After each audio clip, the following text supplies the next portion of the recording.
নবীর দল পায়ের মধ্যে হাত দিয়ে বইলা যায়, আপনি মারা গেলে কোন বাজারের থেকে কাফন আনবে? জোরে গন্না কোন বাজার? বড় বাজারটাই তো টার্গেট করে।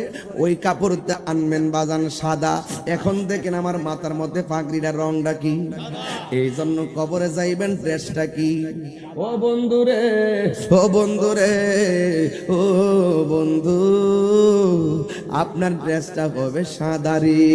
এত কাপড় আছে দুনিয়ার জমিনে, লাল কাপড়, নীল কাপড়, হলুদ কাপড়, কোন কাপড় দিয়ে আপনারে কাফন দেয় না। সাদা কাফন দিয়া কেন আপনারে শেষ বিদায়টা দেয়?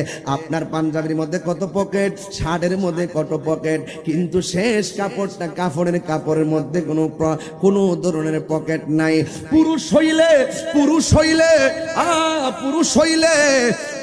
হইলে কাপড় হলো 3টা, মহিলা হইলে 5টা।